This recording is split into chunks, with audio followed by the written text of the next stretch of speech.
ஐபிஎல்லில் நேற்று Rajasthan ராயல்ஸுக்கும் Sunrisers ஹைதராபாத்துக்கும் match நடந்துச்சு. So இந்த மேட்ச்சு மிஸ் பண்ணியிருந்தீங்கன்னா ரொம்ப ஒரு சூப்பரான மேட்சை மிஸ் பண்ணியிருக்கீங்க அப்படின்னு அர்த்தம். ஏன்னா மேட்ச்சு நேற்று ஸ்டார்ட் ஆனப்போல இருந்தே சூப்பராக போய்கிட்டு இருந்துச்சு. அதாவது எப்பவும் எஸ்ஆர்ஹெச் அதிரடியாக தொடங்குவாங்க, அவங்களையே கண்டெயின் பண்ணுற அளவுக்கு சஞ்சு சாம்சனோட கேப்டன்சி சூப்பராக இருந்துச்சு.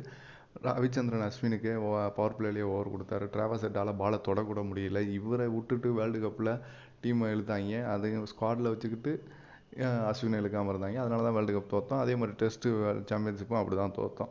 ஸோ இந்த சஞ்சு சாம்சனுக்கு தெரிஞ்ச கூட ரோஹித் சர்மாவுக்கும் இந்தியன் டீமுக்கும் தெரியலங்கிறது ரொம்பவே ஒரு சஞ்சு சாம்சன் சூப்பராக கேப்டன்ஷிப் பண்ணுறாரு. சரி, அதுக்கப்புறம் பார்த்தீங்கன்னா சன்ரைசர்ஸ் ஹைதராபாத் ரன் ரேட் ரொம்ப கம்மியாக இருந்துச்சு. அதுக்கப்புறம் நிதிஷ்குமார் ரெட்டி இவர் செம்மையாக விளாட்றாரு, செம்ம ஆல்ரவுண்டரு. பட் ஒரே ஒரு தப்பு இவர் என்னென்னா சவுத் இந்தியாவிலேருந்து வராரு. இவரும் நாளைக்கு இந்தியா டீமுக்கு செலக்ட் ஆவாரா அப்படின்னு கேட்டிங்கன்னா கண்டிப்பாக இல்லை.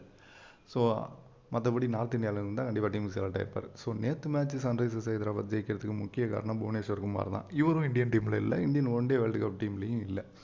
இவர் எக்ஸ்பீரியன்ஸ் பவுலரு. நேற்று அவரோட எக்ஸ்பீரியன்ஸ் என்னன்னு காமிச்சார்.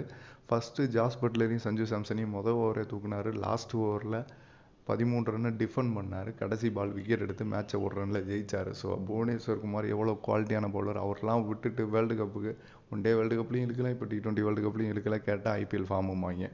ஸோ அதுக்கப்புறம் நேற்று எஸ்எஸ்வி ஜெய்ஸ்வால் அண்ட் பிரியான் பராக் ஒரு 100 ரன் பார்ட்னர்ஷிப் போட்டாங்க. 2 விக்கெட் விழுந்ததுக்கப்புறம் மேட்ச் நல்லா போச்சு. அவங்க தான் ஜெயிக்கிற மாதிரி இருந்தாங்க. அதுக்கப்புறம் 18, 19, 20 மூணு ஓவரில் பார்த்தீங்கன்னா Natarajan, Pat Cummins and Bhuvneshwar Kumar 3 பேருமே அந்த 3 ஓவரையும் சூப்பராக போட்டாங்க. அதனால தான் நேற்று இந்த மேட்சை ஒரு ரனில் ஜெயித்தாங்க.